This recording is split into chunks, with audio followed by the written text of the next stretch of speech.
Hello friends, स्वागत है आपका अपने यूट्यूब चैनल एसएससी हवलदार में। आशा करता हूँ आप सभी अपने घर पर स्वस्थ होंगे और अपने आगे की तैयारी अच्छे से कर रहे होंगे भाई। तो भाई काफ़ी सारे भाइयों के मेरे पास कमेंट्स आ रहे थे कि सर हमारा स्कोर कार्ड जो है वो कब तक आ जाएगा? जैसे कि आप सभी को पता है हवलदार के जो रिज़ल्ट हैं वो डिक्लेयर कर दिए हैं एसएससी ने पीईटी, पीएसटी के लिए। तो जो हमारे एसएससी, एमटीएस और हवलदार 2025 की जो वैकेंसी थी उसका रिज़ल्ट हवलदार के पीईटी, पीएसटी के लिए एसएससी ने डिक्लेयर कर दिया था। और जो बच्चे हैं अब वो स्कोर कार्ड के वेट में हैं, क्योंकि काफ़ी सारे भाई थे जैसे मेरे पास कमेंट्स भी आए हैं और इंस्टाग्राम पर पर्सनली भी मैसेज किए हैं, और कुछ बच्चे काफ़ी टाइम से जो जुड़े हुए हैं, तो उनसे रेगुलरली मेरी बात हो रही थी। तो कुछ बच्चे थे, जैसे एक भाई का स्कोर था 143 मार्क्स बताया था उसने। तो वो कह रहा था कि सर मेरा 143 स्कोर था और मेरा उसमें फिर भी नहीं आया है, जो हमारा हवलदार के पीईटी, पीएसटी के लिए है। तो इसमें क्या कारण रहा कि हमारा जो रिज़ल्ट है में नाम नहीं आया है या फिर लिस्ट में नाम हमारा नहीं आया है। तो स्कोर कार्ड से ही पता चल सकता है ये, और जो आपका स्कोर कार्ड है वो कब तक एसएससी के द्वारा रिलीज़ किया जाएगा। तो ये जो स्कोर कार्ड है हमारा, ये एसएससी के द्वारा भाई फाइनल रिज़ल्ट के बाद रिलीज़ किया जाता है। और जब हमारा फाइनल रिज़ल्ट डिक्लेयर कर दिया जाएगा, क्योंकि अभी क्या है भाई, अभी हवलदार के पीईटी, पीएसटी के लिए हमारा जो है रिज़ल्ट आया है, तो अभी एमटीएस वाले जो बच्चे हैं, उनका रिज़ल्ट अभी पेंडिंग में है। तो एमटीएस वाले बच्चों का भी जो स्कोर कार्ड है, वो साथ में ही रिलीज़ करना होता है एसएससी को। तो ये जो हमारा स्कोर कार्ड है, ये हमारा कब रिलीज़ किया जाता है एसएससी के द्वारा, ये हमारा फाइनल रिज़ल्ट के बाद ही आएगा स्कोर कार्ड, क्योंकि उसमें एमटीएस वाले बच्चों का भी आएगा और हवलदार वाले बच्चों का भी आएगा।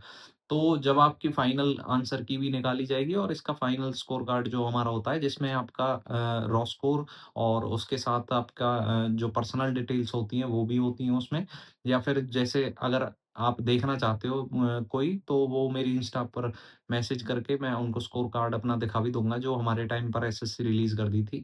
तो उस टाइप में ही आपका स्कोर कार्ड आता है, जिसमें आपकी पर्सनल डिटेल्स होती हैं और जो आपका रॉ स्कोर बना था, यानी कि जो आप आंसर की में जो आपके आए थे नंबर, तो वो रॉ स्कोर भी आपको देखने को मिलता है उसमें, और नीचे ही उसमें नॉर्मलाइज़्ड स्कोर उसमें दिखा देते हैं। तो उसमें रॉ स्कोर भी रहेगा और नॉर्मलाइज़्ड स्कोर भी रहेगा।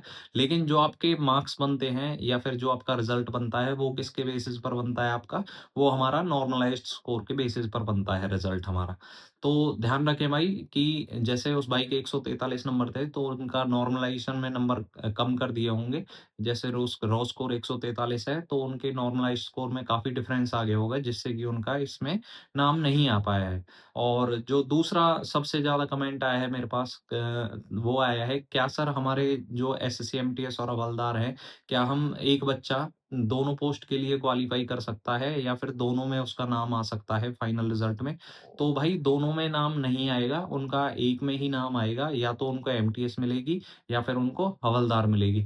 अब वो डिपेंड करेगा भाई उनके मार्क्स के ऊपर, और दूसरा उनकी प्रेफ़रेंस जो उन्होंने भरी हुई है, क्योंकि ये सबसे ज़्यादा कमेंट आए हैं मेरे पास प्रेफ़रेंस से रिलेटेड, और आपके किससे, ये दोनों की पोस्ट से रिलेटेड।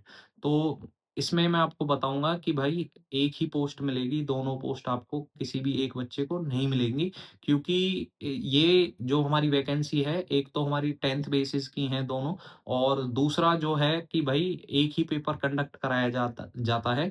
तो ये एक तरह से सारी ही कॉमन वैकेंसी मानी जाती हैं, एमटीएस की और हवलदार की। तो इसमें आपका एक बच्चे का एक ही उसमें नंबर आएगा, एक ही पोस्ट में, 2 पोस्ट में नंबर नहीं आएगा। वो हमारा डिपेंड करेगा आपके मार्क्स के ऊपर और आपकी प्रेफ़रेंस आपने किस टाइप से भरी है, उसके ऊपर।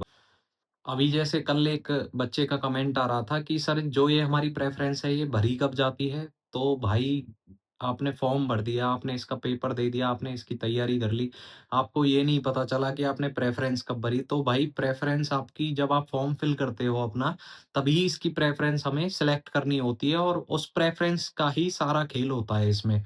आप पढ़ाई कर रहे हो, आप अच्छा स्कोर कर रहे हो, वो चीज़ें आपकी मेहनत है, और थोड़ा-सा जो बारीकी चीज़ है इसमें वो प्रेफ़रेंस भरने की है, और उस प्रेफ़रेंस पर ही सब कुछ डिपेंड करता है, आपको कौन-सा डिपार्टमेंट मिलेगा, आपको कौन-सी पोस्ट मिलेगी और आपको कहाँ आपकी जॉब मिलेगी। तो ये तीनों चीज़ें हमारी किस पर डिपेंड करती हैं आपकी, आपके मार्क्स पर, और दूसरा आपकी प्रेफ़रेंस जो आप भर रहे हो, उस पर डिपेंड करती है भाई।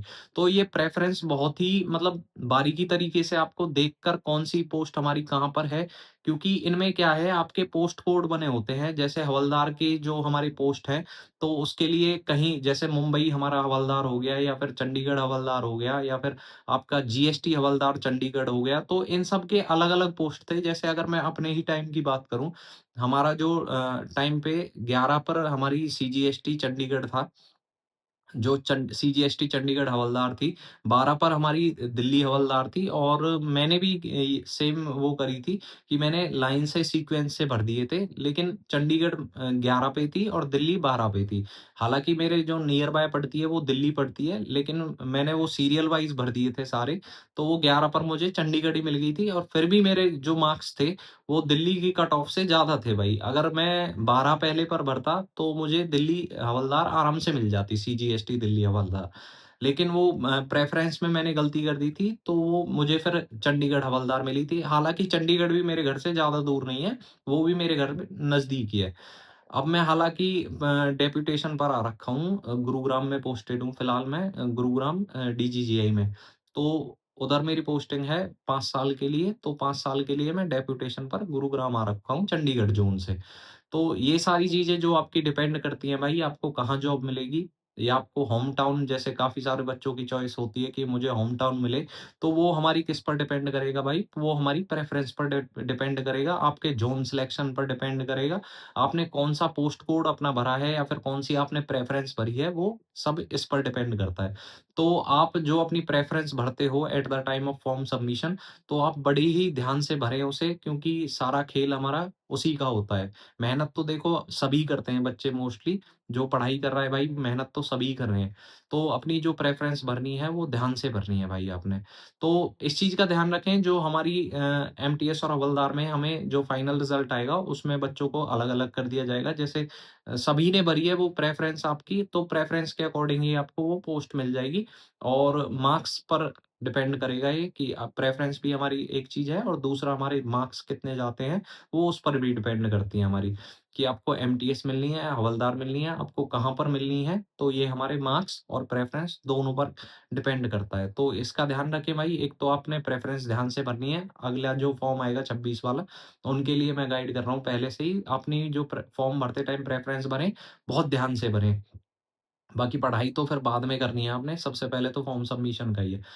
आगे अगर मैं बात करूँ तो मैं डाउट क्लियर करना चाहूँगा कि दोनों में से जैसे एमटीएस और हवलदार की पोस्ट है, कॉमन पेपर है, तो दोनों में से आपको एक ही पोस्ट मिलेगी, या तो आप एमटीएस लोगे या फिर हवलदार लोगे। वो आपके मार्क्स और प्रेफ़रेंस सेम वही चीज़ आ गई, एमटीएस और हवलदार में भी आपके मार्क्स हैं। इस बार जैसे हमारे एमटीएस की पोस्ट ज़्यादा हैं, 6800 कुछ पोस्ट हैं हमारे एमटीएस की और 1211 पोस्ट हैं हमारे हवलदार की। तो हवलदार की इस बार पोस्ट कम है, तो आई थिंक हवलदार की जो कट ऑफ है, वो ज़्यादा जाएगी थोड़ी और एमटीएस की इस बार थोड़ी कम जाएगी एज़ कम्पेयर टू हवलदार। तो इस चीज़ का भी इफ़ेक्ट रहता है कि आपकी पोस्ट कितनी आ रही है, किस टाइम पे। जैसे हमारे टाइम पे हवलदार की 3500 कुछ थी और एमटीएस की हमारी 3300 कुछ थी। तो उस टाइम पे हमारी एमटीएस की ज़्यादा गई थी कट ऑफ और हवलदार की कट ऑफ कम गई थी भाई। तो ये और मैंने भी जैसे अपनी प्रेफ़रेंस जो भरी थी, वो हवलदार की पहले पर भरी थी, क्योंकि यूनिफ़ॉर्म वाली जॉब भाई अच्छी लगती है। मतलब स्टार्टिंग से ही हमारे हरियाणा में तो है ही, थोड़ा आर्मी का और पुलिस का, तो हमें भी यूनिफ़ॉर्म से थोड़ा वो था, इसीलिए मैंने भी प्रेफ़रेंस में पहले हवलदार भर दी थी। तो आपने ध्यान रखना है कि आपको एक ही पोस्ट मिलेगी, दोनों में से 2 पोस्ट आपको नहीं मिलेंगी और उसमें भी डिपेंड करेगा आपके मार्क्स पर और आपकी प्रेफ़रेंस पर। जैसे भी आपने आपकी प्रेफ़रेंस भरी होगी, जिन बच्चों ने एमटीएस भरी होगी पहले पर और उनके मार्क्स अच्छे होंगे, तो उनको एमटीएस मिल जाएगी और जिन्होंने भाई हवलदार भरी होगी और उनके मार्क्स अच्छे होंगे, तो उनको भाई फिर हवलदार मिल जाएगी। वो आपकी प्रेफ़रेंस का खेल है सारा।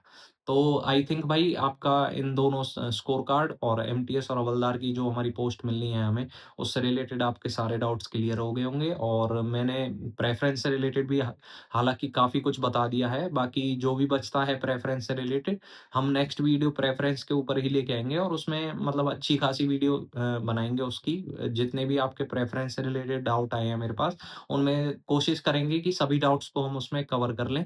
तो तो अगली वीडियो में बने रहे और जिन बच्चों ने भी प्रेफ़रेंस से रिलेटेड गलती करी है, वो उस वीडियो को ज़रूर देखें भाई। हालाँकि मैं तो कहूँगा कि सभी देखें उस वीडियो को, क्योंकि प्रेफ़रेंस में काफ़ी बच्चों की गलती होती है, तो इस चीज़ का ध्यान रखें भाई।